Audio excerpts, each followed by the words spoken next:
para sa bagong Pilipino. Ayan, maraming salamat RD Lori, Director Pilitz, and Director Rod. Para po sa kaalaman ng ating media, meron po tayong pangdagdag na impormasyon, no? Grabe, ang dami ng mga information na sinabi ng ating tatlong directors dito sa harap. Mula sa proyekto sa lansangan, hanggang sa mga flood control programs, hanggang sa mga pagpapatayo ng iba't ibang infrastruktura para sa ating mga kababayan. Tunay nga na direct services ang DPWH NCR. Pero just to add to all those things na nabanggit kanina, ang kagawaran ay prepare ng isang maikling video para maintindihan pa natin lalo kung ano yung mga iba't ibang programa nila. So, may I request our team?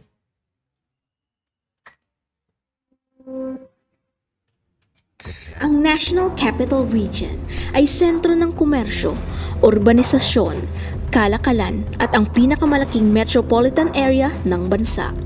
Dahil dito, malaki ang papel na gampanin ng rehiyon sa pagpapalago ng kalakalan, media, sining, pananaliksik, edukasyon, teknolohiya at transportasyon sa lokal at maging sa international na antas.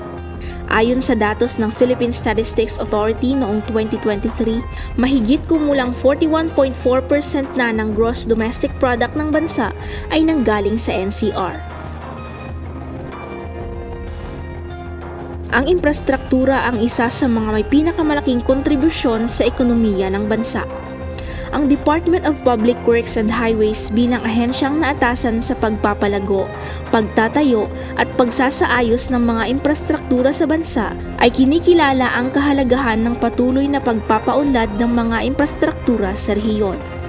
Pinangunahan ng DPWH ang iba't ibang proyekto at programang pang-infrastruktura na maghahatid ng pag-unlad at serbisyo sa iba't ibang sektor sa bansa. Mahigit kumulang 1,386.40 na kilometro ng national roads ang nagawa at naisaayos na may layong mapabuti ang daloy ng komersyo at transportasyon.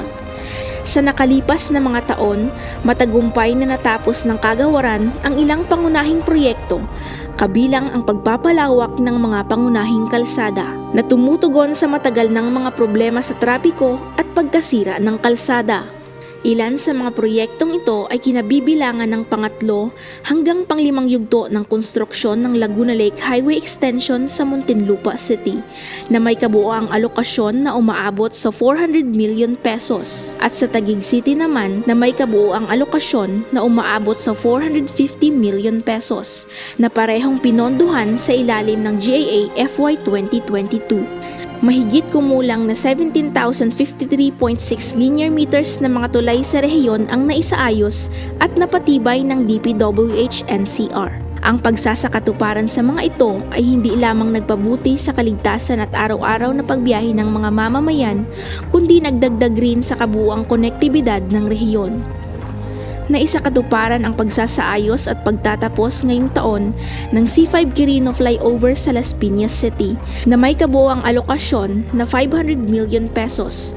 Bagamat natapos na ang Benigno Aquino Bridge na isa sa 14 na kritikal na tulay na isa sa ilalim sa rehabilitasyon bilang paghahanda sa The Big One, kasalukuyan namang ginagawa ang EDSA Kamuning Flyover at EDSA Quezon Avenue Flyover northbound at southbound. Habang ang iba pang mga tulay ay kasalukuyan nang naimungkahi ng kagawaran upang maisaayos ngayong taon hanggang sa susunod na taon. Kabilang sa mga proyektong matagumpay na naisaayos ay ang Santa Ana Walkway Bridge sa South Manila DEO na nagpagaan ng pang-araw-araw na transportasyon ng mga residente ng Barangay Punta, Santa Ana, Manila. Gayun din ang pagtatapos ng Bigaa Malanting Bridge sa Barangay 176 Caloocan City na nagpalawak sa tanging daan na nagkokonekta sa dalawang lugar at nagbibigay seguridad sa mga residenteng araw-araw na tumatawid dito. Nasa 336 na gusaling pang-infrastruktura ang natapos ng DPWH na nagkakahalaga ng 7.3 billion pesos. Kabilang dito ang District 6 Action Center o Mini Quezon City Hall na may kapasidad na aabot sa 200 katao at naglalapit ng serbisyong pampamahalaang lokal sa mga mamamayan nito at sa iba pang malapit na barangay.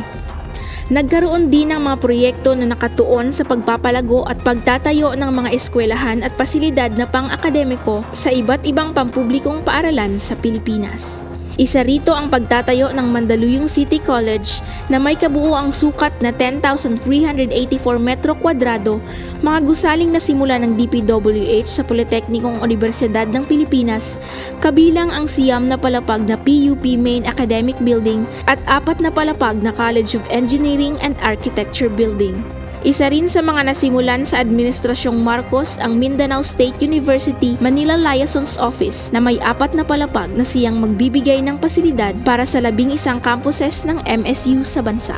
Sa pagharap sa krisis sa klima, ang rehiyon ay gumawa ng malaking hakbang sa pagpapaigting ng ating mga inisyatibo laban sa baha at sakuna. Sa kasalukuyan ay 661 na flood control at drainage projects ang natapos ng ahensya na may kabuuang alokasyon na 36.6 billion pesos. Kabilang dito ang pagtatapos ng Estero de Quiapo na may catchment area na aabot sa 104.25 ektarya at nagsisilbing outfall para sa mga lokal na estero. At ang Dampalit Road Dike sa Malabon City na ngayon ay tumutulong sa kalidad ng pamumuhay laban sa mapanganib na pagbaha na sumisira sa mga ari-arian at hanap buhay. Kasama rin sa mga proyektong ito ang rehabilitasyon ng una at ikalawang yugto ng Parañaque River Mouth sa Barangay Don Gallo, Parañaque City. Ang mga inisyatibang ito ay nagpapakita ng pagmamalasakit ng kagawaran sa pagtatanggol sa ating mga mamamayan at kanilang mga ari-arian mula sa epekto ng mga likas na sakuna. Isa sa mga ipinagmamalaki ng rehiyon ay ang pagbibigay diin nito sa mga inisyatibang pangkalikasan at pagpapanatili sa kaayusan ng kapaligiran. Isa sa mga pangunahing inisyatiba ay ang pagsasagawa ng mga aktibidad tulad ng pagkikiisa sa pagunita ng Arbor Day na may layuning tugunan ang pagbabagong klima at pagpapabata sa kagubatan ng bansa. Nakikiisa rin ang rehiyon sa mga aktibidad sa paglilinis sa loob ng Metro Manila na nagtipon ng kabuuang 560.4 kilo ng mga basurang galing sa estero, ilog at mga kakalsadahan. Sa pagninilay sa mga tagumpay ng ahensya, malaki ang ating ambag sa pag-unlad at kaginhawaan ng rehiyon. Inaasahan natin ang mas marami pang makabuluhang proyekto at patuloy na tagumpay sa mga darating na taon. Magpapatuloy ang DPWH sa pagsasagawa ng iba't ibang proyekto at programang pang-imprastruktura para sa iba't ibang sektor ng bansa. Bagong imprastruktura, bagong Pilipinas, para sa bagong Pilipino. Ayan, maraming salamat sa ating mga gumawa ng ating video. Napaka-informative. Hindi pa ba kayo na info overload? Ayan. Para sa punto naman ngayon, bubuksan natin ang stage para sa isang short question and answer portion natin. Para kung may mga tanong kayo, gustong i-clarify at gustong linawin na mga issues and concerns. Pero bago ang lahat, we would like to acknowledge muna ang mga kasamahan natin sa media na present ngayong umagang sa presko natin na ito. Andyan ang ating mga kaibigan sa ABS-CBN, TV5, IBC 13, Daily Tribune, the Philippine News Agency, of course, Abante, GMA, DZBB, DWPM, andyan din ang ating mga kaibigan sa Bombo Radyo, Philippine Star, Net25, DZME, andyan din ang RMN, DZXL, DZRH, UNTV, at of course sa mga kapatid natin galing sa Radyo Pilipinas. So magandang umaga po sa inyong lahat sa media. Kung meron po kayong mga tanong, inaanyayahan po namin na pumunta po sa microphone. Please limit your questions lang po siguro in the interest of time to one question and one follow-up question. And pakibanggit lang po ang inyong pangalan at kung saang organisasyon po kayo kabilang at kung kanino po nakatuon ang inyong mga tanong. So, the floor is now open po. Good morning. Hi, good morning. Mads Villar po from Net25. To Director po, ano na yung preparation ng DPWH, NCR, lalo na at parating na po yung La Nina, ano po yung mga ginawa nating paghahanda? Lalo na alam naman natin, kunting ulan lang ang Metro Manila. Ang dami pong binabahang lugar. Thank you po. Sa DPWH NCR po, lalo na ngayon at isa na nga po ang tag-ulan, ay naghanda na po kami sa pamamagitan ng prepositioning ng aming mga resources tulad po ng mga equipment namin at ganun na rin po ang aming mga tao. Patuloy po na kami ay nag-clearing and declogging ng ating mga esteros at mga kanal. Dito po sa punto ng pagbaha po ay kasama natin dito sa Metro Manila ang MMDA po at ang mga local government units po. Patuloy nating tinitignan na every time na may ulan, saan ba ang nag-uumpisa ang baha at ang mga critical na area dito sa Metro Manila. Sa ngayon din ay tinitignan namin ang posibilidad na magkaroon tayo ng retaining pond dito sa may banda ng Camp Aguinaldo dahil para yung tubig baha ay habang malakas ang ulan at hindi pa natin maidala o maipaabot sa labasan nito sa karagatan ay maipon muna ang tubig dito para hindi tumaas ang tubig, lalo na dito sa parte ng EDSA. Eto. May idadagdag pa po si Director Rod. Opo. Sa kasalukuyan po kasi, meron na tayong 71 pumping stations sa Metro Manila. At 30 po rito yung malalaki. No? Kaya lang, ang inaasahan po natin, hindi naman dapat ang pamahalaan na ganitong kalamidad. Malaki din po kasi ang partisipasyon ng mamamayan ng Metro Manila. Dahil lang magiging functional lang po ang ating mga pumping stations na to kung mapapump niya yung mga tubig. Pero napipigilan po ang kanyang efficiency dahil naman sa basurang dala ng tubig baha. Kaya marapat lamang po na bawat isa sa atin tumulong na rin na yung mga basurang dala, ma-manage natin ang mga basura natin para hindi siya matalaan baha. Yan po ang malaking aspeto na nakakadulot ng baha sa Metro Manila. Maraming salamat. Yan, maraming salamat. RD Lori, Director Rod, Hello. para po sa inyong tanong. Nasagot po ba, Madam? Okay naman po. Alright, thank you po. Next question po. Yes, from Ayan. DCME, question lang po. Marami po sa ating kababayan, Felix Laban po, DCME. Marami po sa ating nagtatanong mga kababayan tuwing umuulan po at may mga sirang kalsada po. Ang ginagawa po ay pinapatungan po yung mga bakal na square na malalaki na minsan nagko-cause po ng aksidente kasi nauusog po ito eh. Minsan may mga butas doon na pinagtatakpan. Yun po ba baka meron po tayong may tutulong sa ganun po. Kasi po yun po isa sa mga reklamo ng mga motorista lalo na mga riders. Sige po. Sino po ang mga... Bali, sa mga ganong pagkakataon po, dahil lalo na po kung ito'y umuulan, hindi po natin kagad matakpan yung ating po mga potholes. Kaya po, ang palliative measure po na ginagawa namin ay maglagay muna nitong mga steel plates para naman po hindi magkaroon ng sakuna. Ito po ay mga palliative measures lang po at pag umayos na ang panahon ay inaayos po naman namin ang mga kakalsadaan natin. Yun lang po. At meron po kasing ang nangyayari po sa mga potholes na itong nilalagay, nauusog po ng mga malalaking sasakyan. Nagko-cause po siya ng mga aksidente sa mga motorista, mga riders, mga motor. Minsan madulas po. Lalo na pagbasa, kahit hindi po muna. Ayun nga po, sa ngayon po ay nagkakaroon na tayo ng mga rehabilitasyon dito sa ating mga kakalsadahan dahil nga there are cases na medyo yung sobra na yung kanyang sobra na yung scaling at nagiging madulas na yung daan. Kaya isa to sa mga pinagbabatayan natin kung tayo magre-rehabilitate o magkakaroon ng preventive maintenance dun sa ating kalsada. Thank you po. Salamat po. Thank you. And to add, lang din talaga siya, palliative measure lang talaga siya, no? Pag medyo gumanda na yung panahon, lang din siya. Itong next na magtatanong, ang napakapoging kasamahan namin to eh. Sir. Magandang umaga po, Director. Michael Rogas po from Radyo Pilipinas. Director, bigyan niyo nga po kami ng update lamang dito po sa kasalukuyang ginagawa nating rehabilitation sa Kamuning EDSA flyover. And at the same time, yung pong rerouting plan po natin para naman po doon sa Guadalupe Bridge at doon po sa Magallanes Flyover? Doon po sa Kamuning Flyover po natin, southbound ay nag-umpisa na po tayo. Actually po, yung span 1 po ay nabuhusan na natin. At ngayon po ay ginagawa natin yung demolition ng span 2 and span 3. At nagkakaroon na rin po tayo ng yung paglalagay ng epoxy doon sa mga cracks sa ilalim po.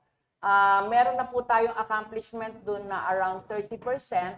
At patuloy po na ahead of schedule naman po at inaasahan natin na yung pagsasaayos po ng deck slab ay mas matatapos po natin sa madaling panahon para po mapadaanan na natin ang buong ibabaw ng Kamuning Flyover para po dito sa ating mga motorista. Sa ngayon po, ang nadadaanan lang kasi ay yung bus lane po. Siguro po tungkol sa Guadalupe Bridge ay maibibigay ni Director Rod ang impormasyon. Ang Guadalupe Bridge, sa kaalaman ng lahat, ay may 5 lanes. No? Bali 10. 5 lanes papuntang Mandaluyong, 5 lanes papuntang Makati. 2 sa mga lanes na ito, sa magkabilang side, ang ating gagawin. Yung outer lanes ng Guadalupe Bridge. So, matutugunan yung magiging epekto ng traffic sa mga hindi makakadaan sa Guadalupe Bridge. Magtatayo po tayo ng temporary detour bridge sa magkabilang side din po. So yung 2 lanes na tatanggalin natin ay ang sasagot po doon ay ang 2 ring detour bridge naman ay gagawa natin bago natin isara yung 2 lanes na yun. Malaking tulong na rin po ang nagagawa ng katatapos lang na Estrella Pantalyon at saka yung isang tuloy dito sa patungo sa Taguig. Yun po yung mga bahagi ng traffic management na sinagawa natin. Patulong po rin po naman natin dito ang MMDA sa pagsasakatuparan ng mga traffic management na to. Doon po sa ating Magallanes Bridge. Sa Magallanes Bridge po, yung pong ating southbound ay supposedly mag-uumpisa na po tayo pero meron pa po kami mga hinihintay na permit po na para aprubahan po ng local government unit, ng barangay ng Magallanes at ng MMDA po. Kapag po naibigay na sa amin itong mga permits na ito ay mag-uumpisa na po tayo sa Magallanes. Tulad po ng mga unang nasabi ko sa mga interviews, ang Magallanes po ay isasara natin yung 2 lane sa gitna sa pagpapalit po ng longitudinal expansion joint. Pag po natapos natin itong Kamuning Bridge, hindi po namin pagsasabayin. Ang una po namin gagawin sa Magallanes ay yung pong pang-ilalim na mga gagawin natin doon para naman po hindi magsabay ang pagsasara ng Kamuning Bridge at Magallanes Bridge po or flyover. Doon po sa Guadalupe Bridge, balikan ko lamang po yung Guadalupe Bridge, Director. Ilang buwan nga po ulit yung nauna po nating plano na isasara po ito sa mga motorista? At kung ito po ba ay mapapaikse o mapapaaga po? Iginawin ko po, hindi po natin isasara ang Guadalupe Bridge. Matadaanan pa rin po yung 3 lanes sa gitna habang ginagawa natin ang Guadalupe Bridge. At madadagdagan nga po natin ng 2 lanes sa pagbabigitan ng pagtatayo natin ng 2 detour bridge sa taas at sa baba ng Guadalupe Bridge. So hindi natin siya isasara. Gano'ng katagal? Gano'ng katagal? Gagawin po natin siya sa loob ng 36 months sa 3 taon. So hindi po mababawasan yung 36 months or hindi mapapaikse? Hindi po natin muna sinasabi yung pagpapaiksi ng schedule. Actually po, sa ganda po kami dyan eh. Ang una pong programa natin dyan ay mahigit 4 na taon. Pero pinagtulong-tulungan na lang, dinagdagan natin ng teknolohiya kung paano natin mapapabilis natin. Ito na po yung nakita namin, pinakamaikling panahon na masasigawa namin ng Guadalupe. Last question na lamang po. Follow up po lang po sa pagbaha. Yung pong ating Taft Avenue, every time nang uulan ng bahagya, napakalalim po kaagad ng baha. Ano po kayo yung problema doon sa Taft Avenue? Bakit po ganun kabilis ang pagtaas ng level ng tubig at yung pagbaha? At ano po yung ginagawa natin ho ngayong mga pamamaraan para po sa gayon ay humupa yung pong tubig doon po sa kahabaan ng Taft Avenue? Meron na po tayong ginawang tatlong pumping stations po dyan sa lugar na yan. Ito yung Remedios, Abad at Faura po. Ang Remedios at Abad po ay atin ng ita-turn over sa MMDA at yung Padre Faura po ay ongoing po ang pagsasaayos. Sa ngayon po ay ang isa rin po nagiging problema natin pag kasi binubuksan din namin yung gate diyan ay may mga basura talaga na siyang nagpapa-clog dun sa ating mga sa mga ating drainage system. Kaya yun talaga ang nagiging problema nating isa, itong ating mga basura sa ating mga kanal o drainage. Thank you so much po. Magandang umaga po. Maraming salamat. Sir Mike, kung meron pa pong mga questions ang ating kasamahan sa media, ayan po. Sige po. Kung maaari lang po, magpakilala po muna at kung ano pong organisasyon ang kinabibilangan. Good Thank you. morning po. JP Nunez po from UNTV. Ma'am, yung question ko po, update lang po sa mga drainage project po. May instruction po ba ang DPWH na pabilisin or madaliin po yung mga ongoing na drainage project sa Metro Manila? At may account po ba ng mga drainage project po na abutin po ng tag-ulan? Last year po, June 2 po, in-announce yung onset po ng rainy season. Makaka-apekto po ba yun dun sa mga ongoing project po ng drainage po? Meron po kami ongoing project na drainage dito sa Sumulong Highway sa May Marikina. Ang ginamit na po namin materials dyan ay itong HDPE na mas mabilis pong nailalagay para po mapabilis ang trabaho natin sa mga drainage. Ang nagiging problema nga lang po natin ay alam naman po natin na busy rin yung ating road doon, kaya talaga pong hindi rin namin mailagay o mailatag kagad yung ating mga HDPE pipes kasi kailangan talaga i-manage din natin yung mga traffic natin doon sa lugar na yon. Ngayon naman, yung ibang mga city local government units natin ay nagsasagawa na ng mga drainage master plan nila. Sa ngayon nga, ang alam ko may meeting sa City of Manila dahil pinag-uusapan itong drainage master plan na kung saan ito'y bubuuin natin para magkaroon ng isang master plan para sa kabuuan ng Metro Manila. At pagsasama-samahin natin yan, pati na rin yung dating ng master plan na nailatag ng JICA para mabuo na natin ang talagang master plan dito sa kabuuan ng Metro Manila para makita na natin yung mga tapping points at saka yung takbo talaga ng tubig. Kailangan lahat ng ito ay palabas sa labasan talaga sa mga estero natin at saka sa mga waterways. Ang nagiging problema lang talaga natin, tulad na nasabi ni Director Rod, ay isa sa yung mga basura sa nakakaapekto po ng mga pasilidad natin, kahit po gaano kalaki o efficient po yung ating mga facilities para sa pag-control ng baha, kung may mga basura naman po na palaging nandyan, ay talagang nahihirapan po tayo. Pero ang magandang po ay dito sa Metro Manila, sandali na lang po ang oras nung bumabaha, hindi na po masyadong nagtatagal. Hindi katulad po ng mga nakaraang taon ay abot po na ilang araw yung ating mga pagbaha. Kaya nga po, sinisigurado namin na bago mag-umpisa ang tag-ulan ay nalilinis po itong mga drainage natin at lahat po ng waterways natin, katulong ang MMDA at ang mga local government units. Ma'am, one follow-up lang po. Yung mga drainage po na project, halimbawa kagaya po yung nasa kalsada, hinuhukay pa po sila ngayon, inaayos pa po. Paano po pag inabutan sila ng tag-ulan, hindi po ba magiging problematic yun dahil o hindi po ba magiging problematic yun? Tapos ano po ba ang mas dapat gawin po ng mga contractor po? Sa ngayon, ina-advise namin ng mga contractor usually to fast track yung kanilang mga gawain, lalo na sa drainage.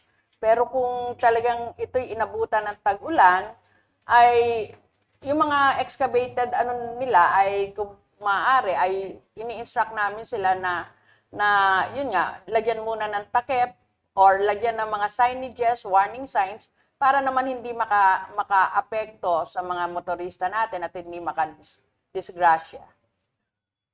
Pero hindi naman po yun magkukos ng flooding po pagka ganun. Hanggat hindi natin na itatap kasi sa outfall natin, ay hindi pa rin, at hindi tapos yung drainage natin, ay may posibilidad na ito ang isa sa maging sanhi ng flooding doon sa area. Alright. Sir, may dadagdag ka pa, sir? May mga construction method po tayo sa ganyang sitwasyon. Siyempre, hindi may iwasan, sabi nga nyo, tag-ulan, andun yung tubig. Ang kanina pong ginagawa namin dyan ay naglalagay kami ng mga maliliit na bomba. Mga pumps na hindi na makalaki yan. Enough para yung tubig doon sa lugar ay maibaba niya agad patungo sa pinakamalapit na drainage system. Para hindi man totally maiwasan, mapababa man lang natin. Alright, maraming salamat po. I think we can only entertain 2 more questions dahil limited yung time natin. Sige, go ahead, sir. Good morning po. Christian po sa DWPM Radyo sa East 30. Balikan ko lang po yung dun sa Kamuning and sa Magallanes kasi kadadaan lang nung bagyo tapos we're expecting heavy rains pagdating ng La Nina. Paano to makaka-apekto sa timeline natin sa completion ng rehabilitation ng Kamuning tsaka sa pagsisimula ng Magallanes? Yung assurance lang po na kahit dumating na yung mga tag-ulan, matatapos siya on time kasi marami po mga motorista yung umaasa din dito sa mga major thoroughfares. Doon po sa Kamuning natin, yung pag-demolish ng ating deck slab, ito naman po ay maisasagawa din. Wag lang talagang sobrang lakas ng ulan. At ang maaantala lang ng konti siguro ay yung pagbubuhos ng konkreto dito.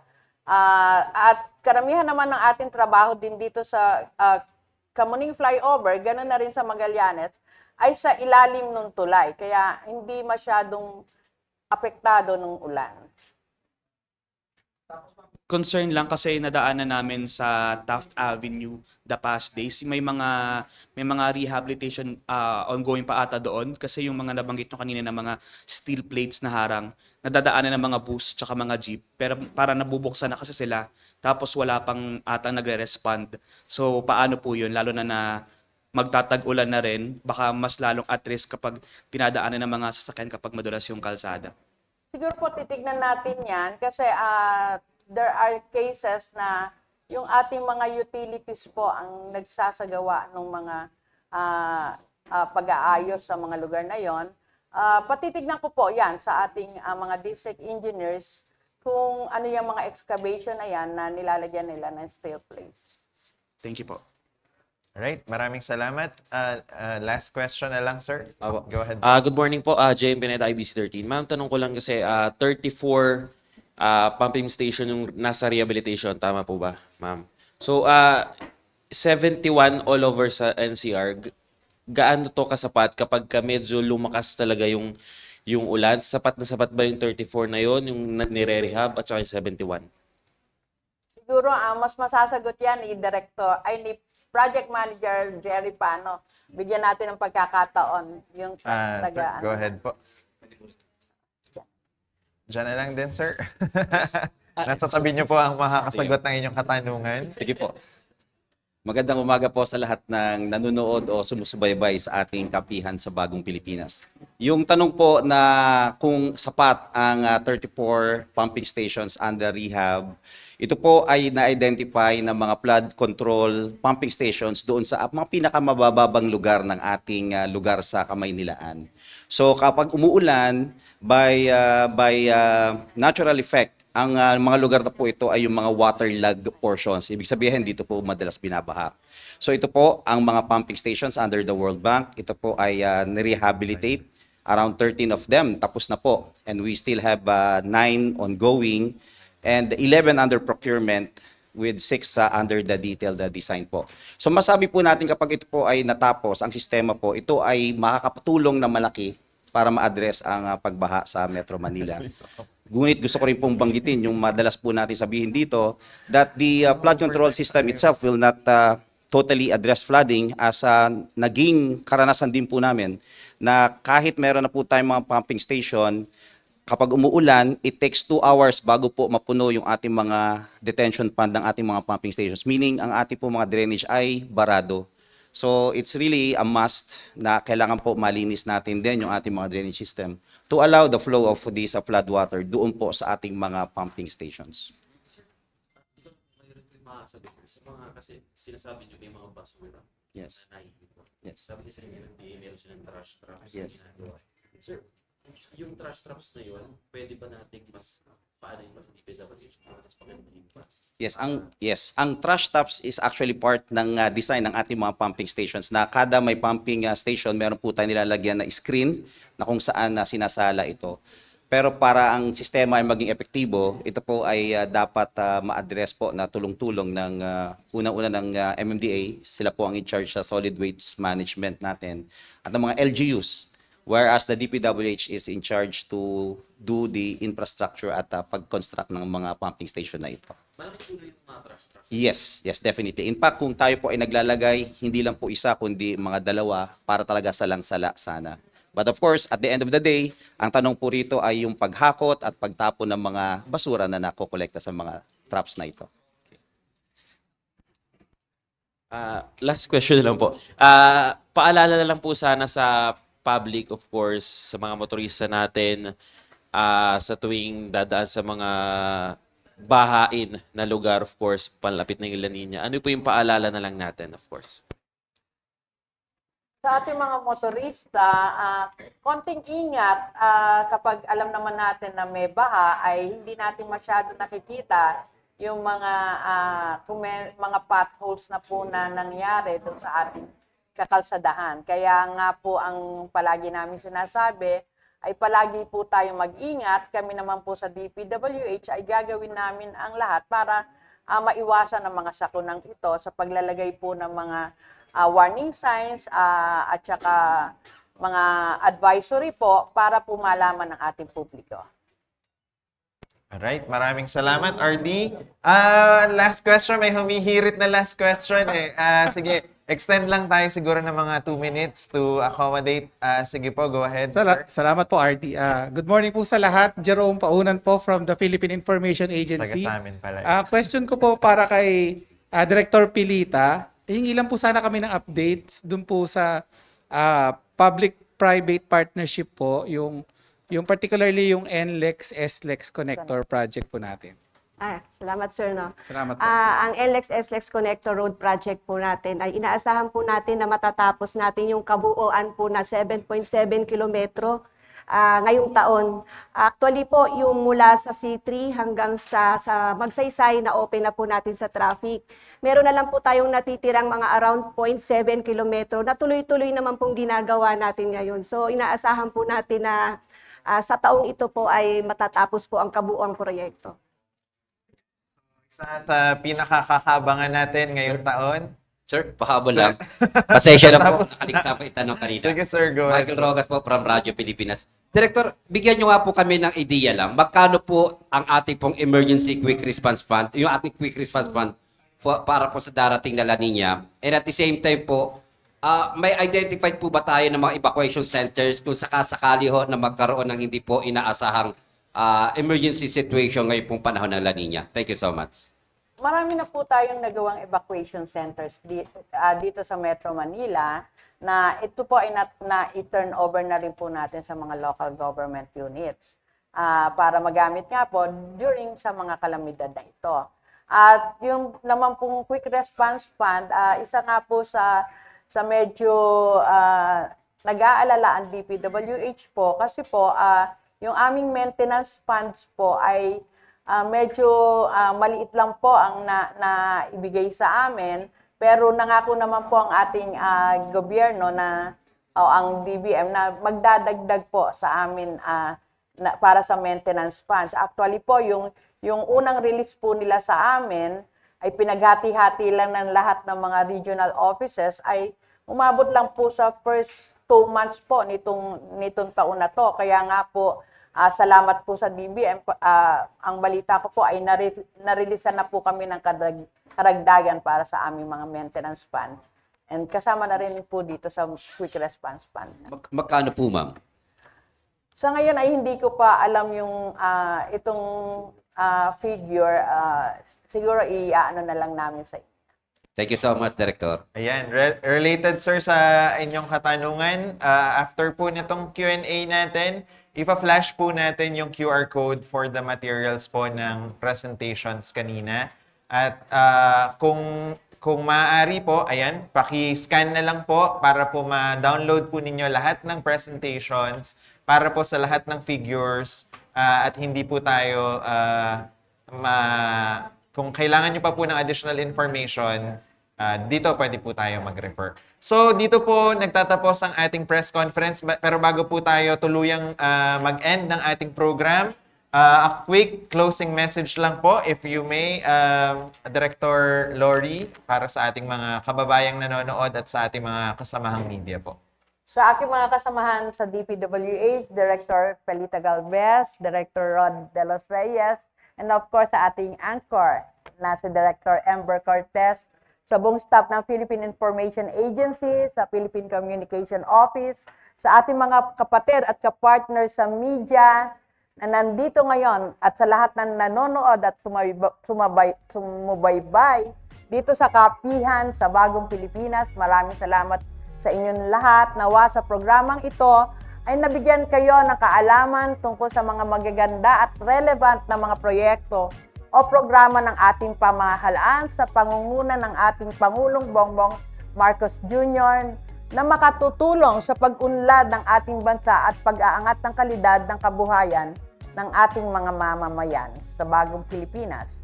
Para sa mga bagong Pilipino, patuloy po tayong magtulungan at magkaisa sa lahat ng adhikain at layunin ng ating gobyerno. Rest assured na nandito ang DPWH at ang DPWH NCR particularly upang siguraduhin maibigay sa inyo ang safe, quality, and environment-friendly infrastructure public facilities. Serbisyong may bilis, building better, more for a new Philippines. Mabuhay ang bagong Pilipinas, mabuhay ang bagong Pilipinas. Ayan, maraming salamat po.